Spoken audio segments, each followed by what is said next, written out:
Muy buenos días, bienvenidos. Gracias por estar desde este momento con nosotros y acompañarnos a recorrer pues el espacio informativo del día de hoy. Estamos y comenzaremos a trabajar en breve sobre la agenda del martes 12 de marzo. Interesante, siempre con un buen cúmulo de informaciones que ofrecerles a todos ustedes en lo nacional y lo internacional. Desde luego también tenemos el segmento deportivo, hacemos una síntesis que luego en el desarrollo de la primera emisión pues ofrecemos los detalles. Abierto el contacto desde este momento a través de la red social X, antes conocida como Twitter, para que se incorporen de una vez, participen y nosotros hacemos al final una breve reseña porque saben ustedes que el tiempo siempre pues nos coloca en situación embarazosa de algunas notas que ustedes envían, sobre todo las denuncias sobre servicios públicos y algunas notas también, como siempre decimos, pintorescas y algunos mensajes de carácter, digamos, de actividad social, hasta cumpleaños y todo ello reseñamos aquí y felicitamos a nuestros televidentes por estar a diario y compartir con todos nosotros. Bueno, vamos a comenzar a ofrecerles detalles de las historias más importantes que tenemos. Posteriormente iremos incorporando otras en el desarrollo mismo de esta primera emisión. Vamos a tener de apertura nuevamente el tema electoral. Bueno, ¿qué elementos surgen y qué elementos tenemos a mano en este desarrollo de lo que todavía no es formalmente una campaña, pero que tiene elementos, ¿verdad?, que le acercan y le ponen muy cerca de lo que es la promoción electoral de candidatos con un nivel de expectativa y también un nivel de debate y polémica? Por ejemplo, ayer el comando de campaña de la candidata presidencial María Corina Machado rechazó de forma contundente el que el Consejo Nacional Electoral haya actualizado pues detalles sobre lo que significa su intención de participar, estableciendo clara y definidamente que tiene prohibido ejercer cargos públicos por la sanción que pesa de la Contraloría General de la República y además pues ratificado esto por la Sala Político-Administrativa del Tribunal Supremo de Justicia. Este comando de campaña de María Corina Machado ayer mismo rechazaba, lo hacía por ejemplo el abogado Perkins Rocha, que no hay ningún elemento, no hay condena penal que prohíba que ella pueda participar en el proceso. Ellos consideran que está habilitada, pero está la decisión de la Contraloría, reiterada o ratificada por el Tribunal Supremo de Justicia a través de su sala político-administrativa. Se hicieron además una serie de observaciones críticas sobre la necesidad de apegarse a lo que es el Acuerdo de Barbados y los lineamientos generales sobre la organización de un proceso electoral presidencial establecido, que ya bien conocemos, se realizará el domingo 28 de julio de este año 2024. Plantea el comando de María Corina Machado una serie de dudas sobre la realización del proceso mismo. Pero allí no queda todo, porque van surgiendo nuevos elementos. Por ejemplo, ayer también se conoció que Enrique Capriles Radonsky lo actualizó la página del Consejo Nacional Electoral, tampoco puede aspirar a cargos públicos por la inhabilitación establecida a su vez por la Contraloría General de la República y ratificada por la Sala Político-Administrativa del Tribunal Supremo de Justicia.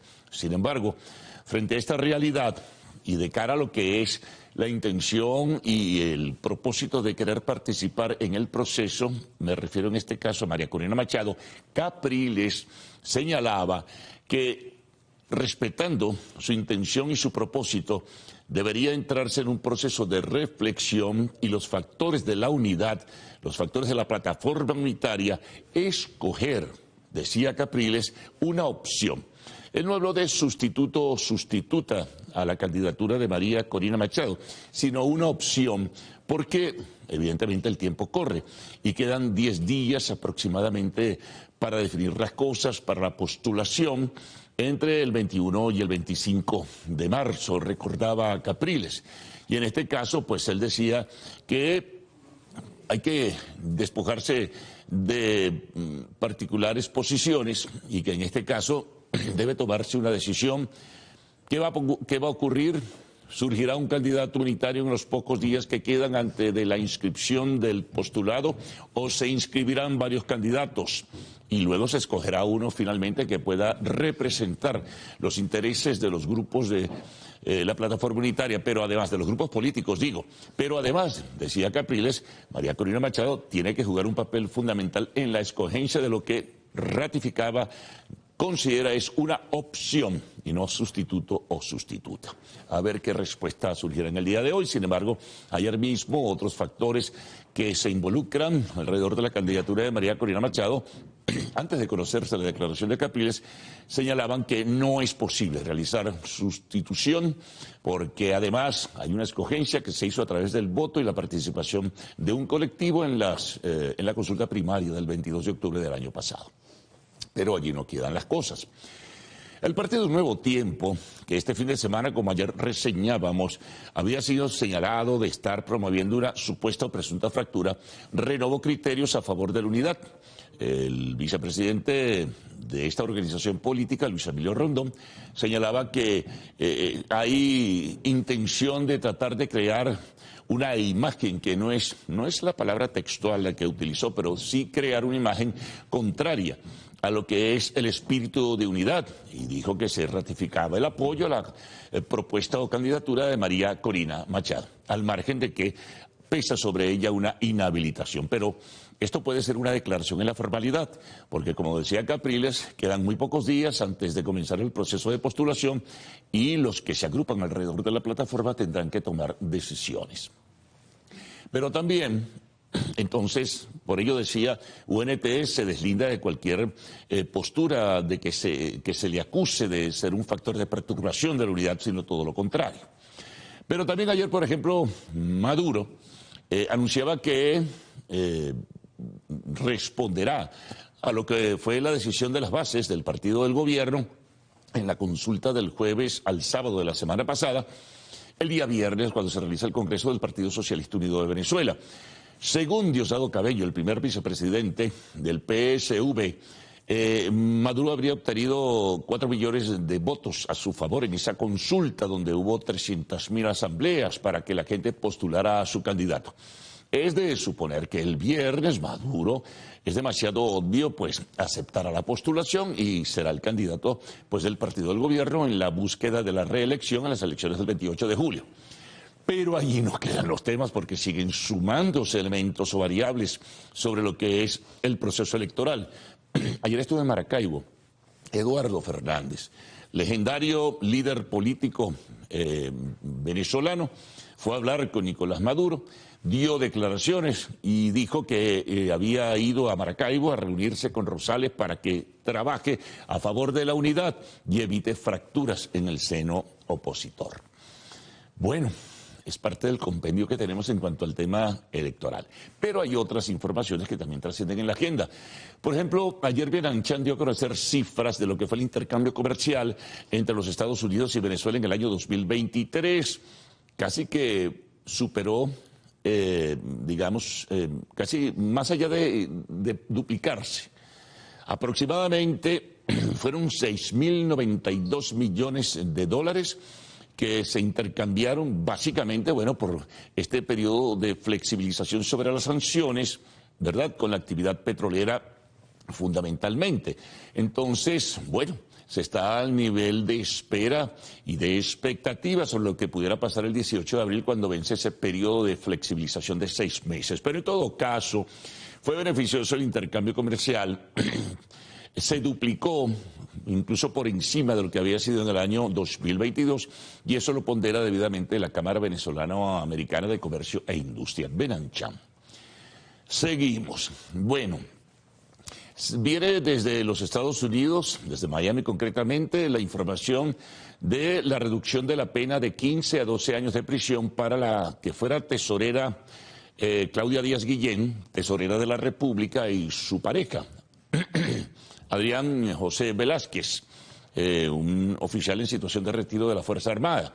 A ellos se les acusó de lavado de dinero, de blanqueo de capitales, fueron extraditados de España a Estados Unidos, se les condenó, pero esta reducción de la pena probablemente sea aún mayor de 15 a 12, pudiera, repito, ser aún mayor, si colaboran con la justicia, pudiera aún reducirse de manera más apreciable, como ocurrió en el caso del teniente Alejandro Andrade. Lo recuerdan, hace algún tiempo atrás, que de una condena de casi 10 años, al final a los 2 años y medio, pues estaba en libertad, luego se redujo a 4 y finalmente a los 2 años y medio, creo, si mal no recuerdo, salió en libertad. Bueno, esa noticia llegó y tuvo repercusión en el horizonte informativo venezolano.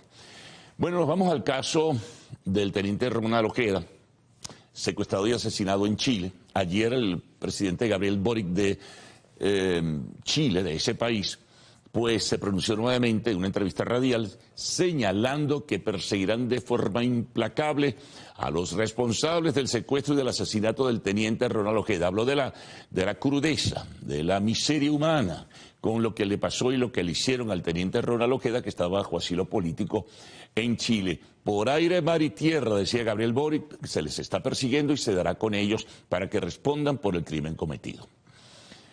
Bueno, otra noticia importante también. Resulta, no está oficialmente establecida, pero se conoció a través de la publicación del diario Clarín de Buenos Aires que el gobierno venezolano habría suspendido la utilización de su espacio aéreo para que aviones de aerolíneas argentinas lo pudieran cruzar en ruta hacia Punta Cana o hacia Miami o hacia la ciudad de Nueva York. Eso es lo que maneja la autoridad, fuentes de la Autoridad Aeronáutica de la Argentina, de la Autoridad Aeronáutica venezolana y del gobierno venezolano no se conoce nada, pero esto lo publicó el diario Clarín, señalando que Venezuela prohibió el tránsito por su espacio aéreo a aviones de aerolíneas argentinas. Esto supuesto presuntamente en réplica a lo que fue el embargo, luego el traslado a los Estados Unidos y la destrucción del avión de Entrasur Cargo. Otra noticia, pero ya en lo nacional nuevamente, es un nuevo reporte del Comando Estratégico Operacional del general Hernández Lares, dando cuenta que ya han sido desalojadas 3.500 personas de la minería ilegal. Incluso 13 minas ilegales cercanas al Guri, imagínense, fueron sencillamente clausuradas. Temas internacionales. Bueno, de Ucrania, Zelensky dice que fue detenida la ofensiva rusa en el este. Rechaza de manera muy vigorosa en declaraciones a una televisión francesa las apreciaciones que hizo el Papa Francisco sobre que levantara bandera blanca y procediera a negociar con Rusia. Lo niega y lo descarta Zelensky. Por otra parte, hay otras informaciones internacionales. Por ejemplo, hay una que tiene que ver con Haití.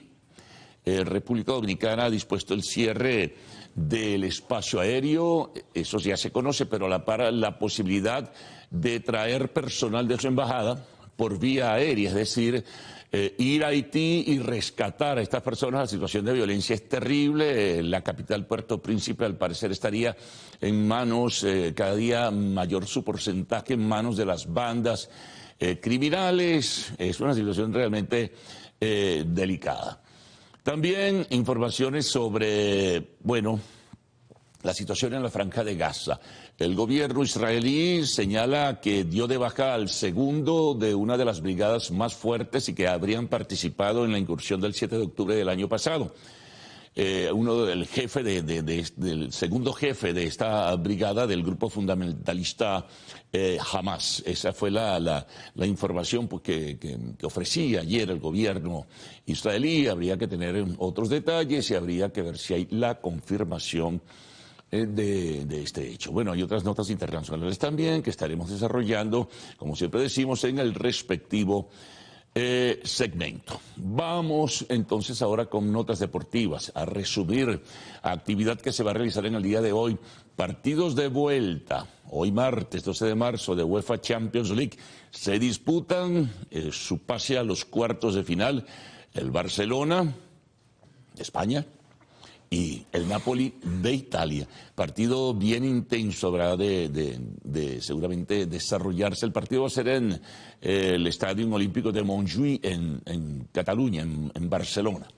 Y también otro partido importante que se desarrollará será el del Arsenal inglés contra el Porto de Portugal. Por lo demás, también hay otras informaciones que tienen que ver con la actuación de los venezolanos en los entrenamientos de primavera de Grandes Ligas. Siguen haciendo de las suyas Gleyber Torres y otros peloteros que destacan. Recuerden que el béisbol será transmitido de Grandes Ligas por Televen y se inaugura el 28 de marzo.